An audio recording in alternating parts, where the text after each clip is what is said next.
might be a little curious about the topic, like, Nia, how in the world can a toxic person motivate me? Okay, hold up. Walk with me, talk with me.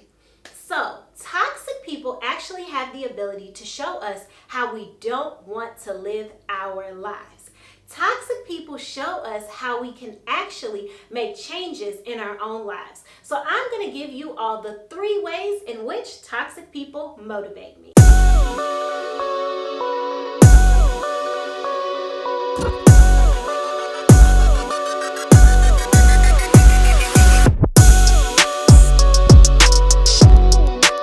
Alright y'all, so let's hop right into this video. Oh wait.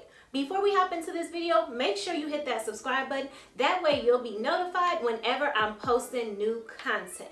Okay, now that that's done, let's get into it. The first way I'm going to talk about how toxic people motivate me is that they motivate me to care more about my health. If we look at statistics, we see that toxic people actually impact your health. By being around people who are negative, it can impact your overall stress, anxiety, and depression. Stress, anxiety, and depression can all lead to other negative impacts on your body and how your body actually functions. In a long-term study, participants in negative or toxic relationships were found to be at a greater risk for developing heart problems, including a fatal cardiac event, than participants who were not in negative relationships. Y'all, I am not trying to let a negative relationship impact me that way. That's crazy. There's also a correlation between bad relationships and high blood pressure. Yeah, exactly. And if you have high blood pressure, a lot of people that have high blood pressure have to take medication every day for that. So remember, think twice before you are around toxic people. The second reason why toxic people motivate me is because it impacts the people around me. So I am consciously making a decision to care about the people who are around me. So how it motivates me is that it reminds me of how I don't want to be, because I don't want to push people away from me. I don't want to scare people away from building relationships with me because I'm always sad, down, depressed. Like, Nia, this is how you need to change your attitude. Or gosh, like, was that how I came off the other day when I was talking to such and such? Now, don't get me wrong. We all have times where we need to vent. But if you're getting to the point where you are literally venting every single day and you are always complaining about something, that's when you've got to figure out what are some changes that I can make in my life so that I am not feeling this way every single day. Another thing in regards to how it affects other people, when we go to someone and we are like, you know what, let me just tell my sister all of this, or let me tell my mom all of that, we're not thinking about how that is going to affect that person. Because for me, I know sometimes I'll feel down, and then once I tell someone else, I feel better. I'm like, okay, I got all of that out, like, all right, moving right along, and I'm chilling, watching a movie or hanging out with friends, and then that person isn't okay. I would do that a lot of times to my mom. And like, she's retired, and I would call her because I'm like, you know what, I know she's just like at home right now. Even though she might be actively doing stuff, she's not always having to go out of the house anymore. And so I'll tell her about, you know, all the things that are, all of the issues that I have going on. And then guess what? When I'm finished with it, I move on. But then she's calling me hours later like, hey Nia, I just wanted to make sure you're okay. Is everything all right? Like, I couldn't even sleep last night because of the conversation that we had.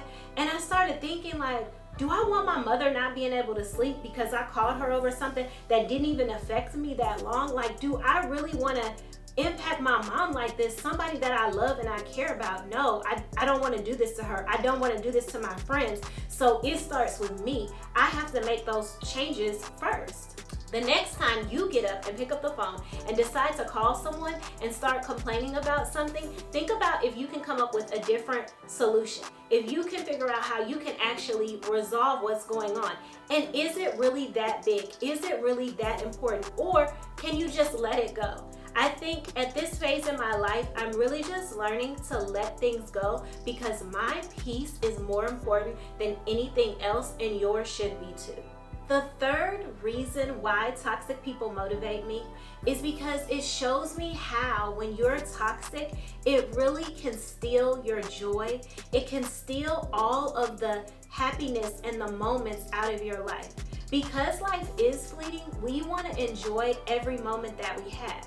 And so when you're around toxic people and you see they could even have a good moment and not really even be able to take that moment in because they already have that mind state, they're still going to find another reason why not to look at this from a good perspective. They allow those feelings and their negativity to hold them back from truly experiencing life. I don't want that to happen. I'm not going to let that happen in my life. Like, I have so much living to do, so many experiences to have. And so when I see people who are like that, I'm like, that's exactly how I don't want to be. Like, I'll say to myself, like, Nia, were you acting like this? Or do I notice any similarities between myself and another person? And then I take that and I look at that as a growth moment for me, as a moment for me to say, okay, you know what? This is something that I can change. We need to constantly be reflecting on ourselves and thinking about how we can make changes so that we can lead better lives. And just to tie into protecting your peace, if there's someone in your life that is continuously being toxic, stop answering the phone for that person. I know you might want to feel like, oh, I can help them. I want to make sure that they're okay. But sometimes you have to do what's best for you. Maybe that person needs to go to therapy. Maybe that person needs to seek help in other places. But you cannot always bring that into your zone, into your life, and into your reality. So always think about yourself as well. All right, y'all. Thank you for tuning into this video. I hope you were able to get something out of this. Make sure you hit that subscribe button, and that way you will get notified whenever I'm uploading new content. Also, I have a question for you. How have you dealt with the toxic people in your life, or how do you plan on dealing with the toxic people in your life moving forward? Again, thank you so much for watching this video. Have a blessed day.